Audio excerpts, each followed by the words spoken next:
How's it going, lads and goons out there? It's been a while. And this is where I've been, here in Lumbridge, chopping away at these 2 willow trees. So I haven't played RuneScape in a while, but I'm pretty sure some joker out there said, you never quit, you just take breaks. So I'm here to have a little chat to tell you guys what I've been up to in this game.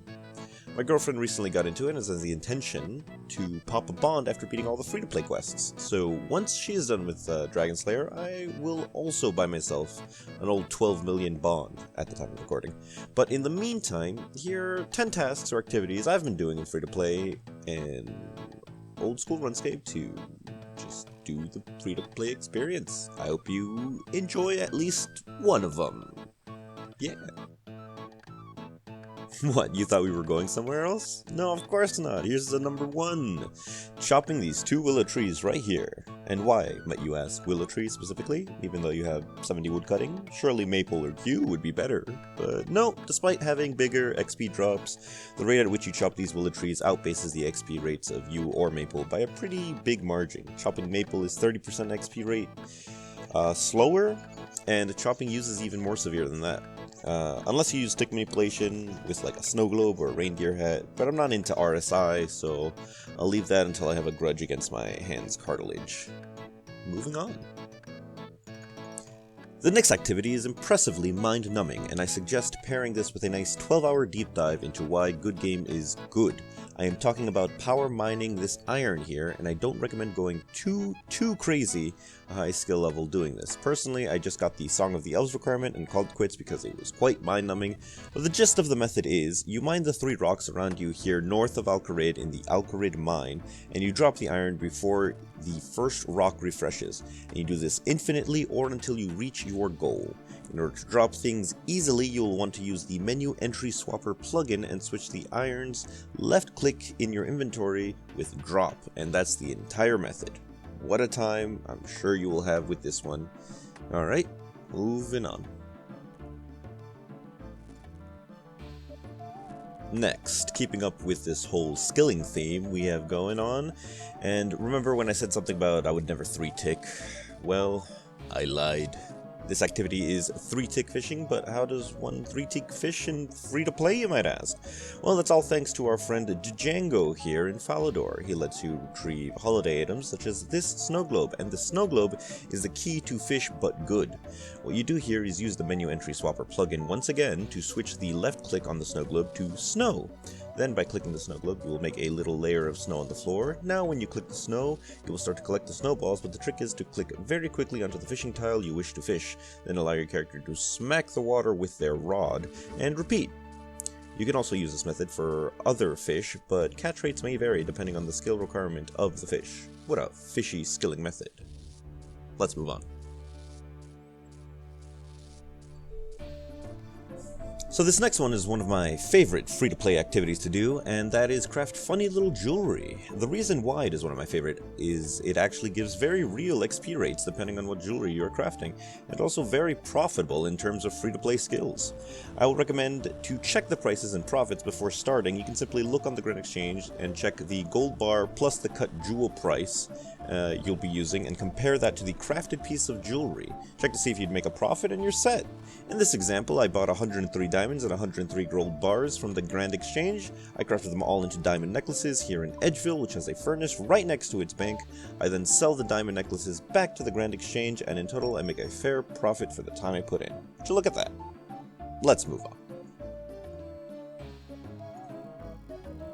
This next one I quite enjoy doing for the sole reason that the total XP from all of its actions happens at once, so you can get some very large numbers.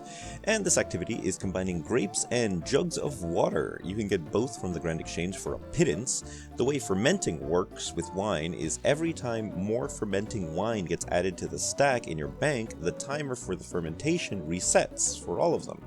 Now, to show off what the implication of this is, I have purchased 2,000 grapes and 2,000 jugs of water from the Grand Exchange, and I'm currently level 62 cooking, and after this fast forward, which will be about 50 minutes for me, but should only be around 20 seconds for you, we can have a nice old look at this big XP drop.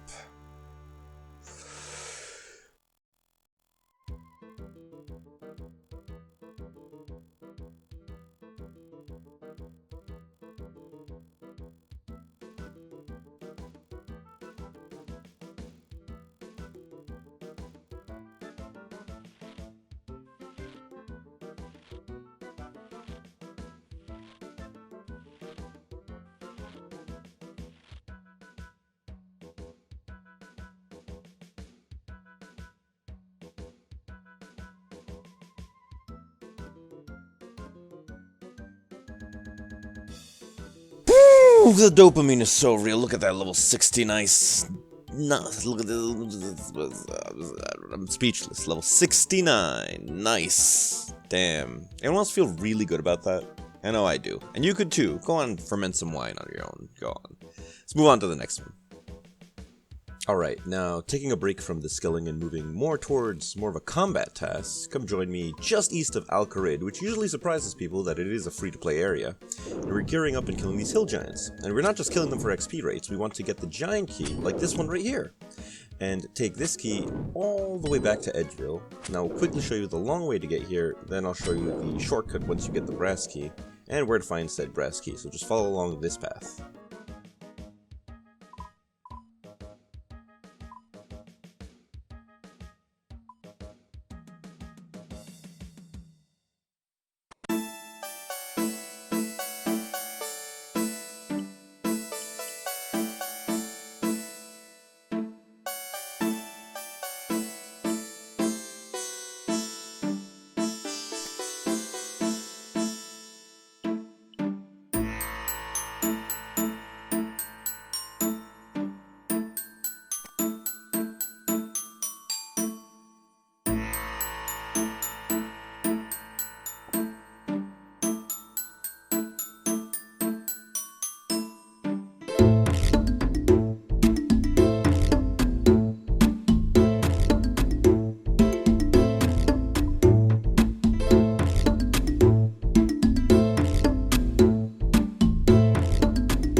Now that we have all that set up, we like to pray range because his range attack hits harder than his melee, and we wang him real good. Now the best drop is the Hill Giant Club, but if you don't get it on the first try, then you can just try again after getting more giant keys.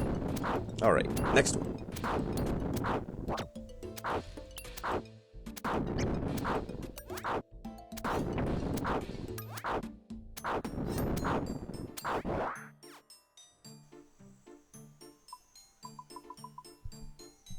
Here we are, south of Falador and north of Remington at Malzar's Maze. And what are we doing here at Malzar's Maze? Well, first we need to kill the correct rat to get the key, to move through this door right over here, and we can begin our little activity.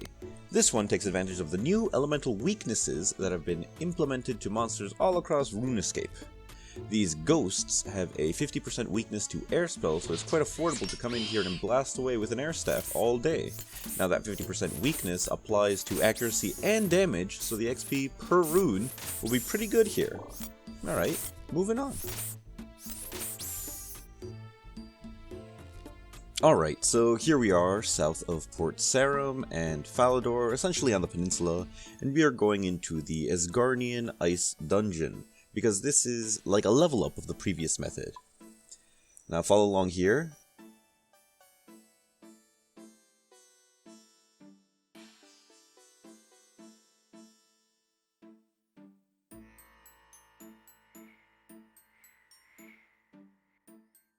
And these ice boys here, they have a 100% weakness to fire-based spells, meaning that your max hit and accuracy are doubled against them.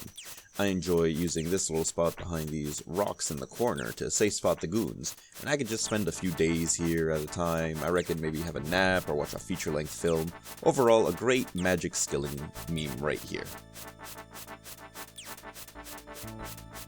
Alright, we've done magic and melee skills, now some ranged boy time, which is my favorite combat style because it's like magic but with sharpened sticks. We're going to head into the Varrock sewers, and you want your inventory to be a little something like this, and make sure you bring an axe with you, it'll be important soon.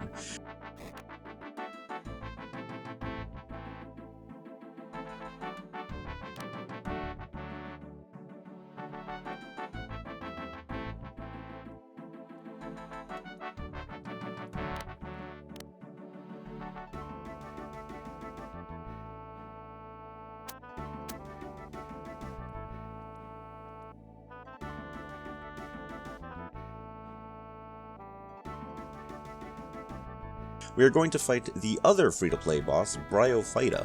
And this boss has mechanics. I'm sorry, I said that wrong. This boss has mechanic singular. So, as long as you're not in melee, Bryophyta will only attack with a ranged magic attack, so just keep Prey Mage on the whole time. But she will summon these gangly goons, and this is the mechanic. She's immune to damage while they are alive, so you have to shoot them, but they don't die if they hit 0, they only die if they are on 0 or 1 hit point, and you use an axe or secutor on them. So I highly recommend using the old menu entry swapper once again to switch the left click on the axe you brought to use instead of wield, which I do remember to do after the fight has been going on for a while. And that's that. That's how you defeat this boy. You just go back and forth, making sure all the little gangly goons are dead, and then you take them down slowly, setting on that rapid attack style. It's the best one. And that's it. That's all the little free-to-play activities I have for you. I reckon there's nothing else to do at all in this game in free-to-play. If you guys end up doing one of these, why not leave a like or a comment saying which one you tried? Or if you're really quick, why not leave a comment saying there's only 9 activities here and I said 10 earlier. That's pretty fun. Anyway, thanks you all for watching, and I hope you do a little subscribe to catch the next one. Bye-bye.